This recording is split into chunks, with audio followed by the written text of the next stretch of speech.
Exceptions are tricky. Most people don't give them the attention they deserve, and I think it's because most of the time they don't really know what to do about them.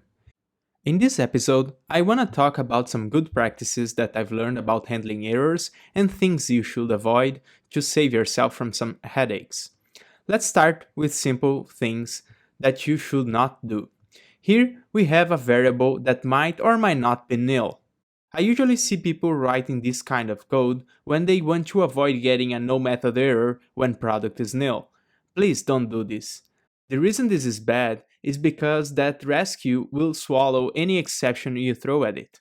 If you have a typo in there, for example, rescue will catch it and it will easily go unnoticed.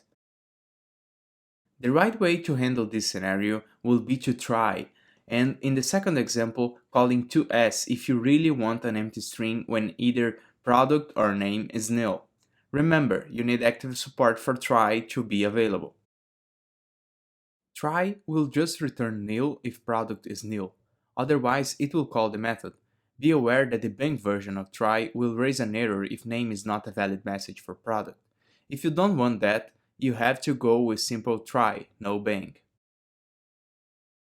Since Ruby 2.3.0, you can also use safe navigation, which makes this code even simpler. Safe navigation has the same effect as try bang here. Now take a look at this simple controller action. This is trying to create a product with the bang version of create, which fails if any validation fails.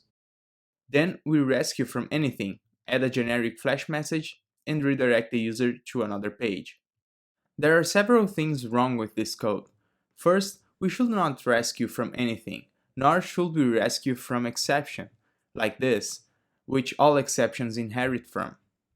In Ruby, all errors you can get inherit from exception, and that means rescuing from exception will rescue from everything. Even the errors that you don't need or don't really want to rescue from, like syntax error and interrupt. By rescuing interrupt, for example, you are basically preventing the user from hitting Ctrl C while inside this block, which is very bad. The right approach here is to be specific. What is it that you're rescuing from? Can you know exactly which exceptions you're looking for? Maybe active record invalid? If you don't know which errors to expect and really want to rescue from anything bad that can happen to your code, use standard error. Standard error is the base class for common runtime errors. By the way, when creating your own error classes, inherit from standard error, not from exception. Now to the next issue. We are hiding the problem. We are redirecting the user to a page with a generic error message and completely ignoring the error that occurred. Good luck tracking down any bug when the user comes back to you saying, "Hey, I'm getting this failed to create product message," and you have nowhere to look at to see the error. No logs, no bug tracking system. You should not do this. Don't hide errors. If the system fails, let it fail, and show the user a 500 error page and that's it. Let the error go to your bug tracking system or get dumped to your logs, so you can look at it. One could argue that instead we could add the error message to the flash message we're gonna show the user. I disagree. You don't want your users to see things like unable to connect to database XYZ with user ABC or other technical details that might expose your system to attackers. Unless we're talking about errors we know are safe like validation errors, then it should not be exposed to end users. Expose it somewhere developers can see it, not users. Another kind of scenario that I see often is this. We explicitly raise an error if validation fails here. This is bad because validations are expected to fail if users provide invalid data. Unless you're rescuing this somewhere, this error will get out in the logs or into your bug tracking system, and there's no point in doing that. There's nothing you can do about it here. The user did something wrong, and you should show him the problem and consider the request fulfilled, no errors necessary.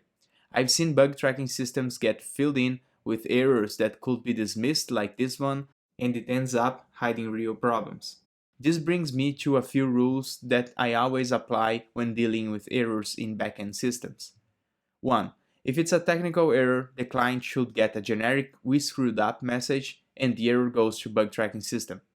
2. If it's a client error like invalid user provided data, then the client gets a very specific error message and the bug tracking system gets nothing.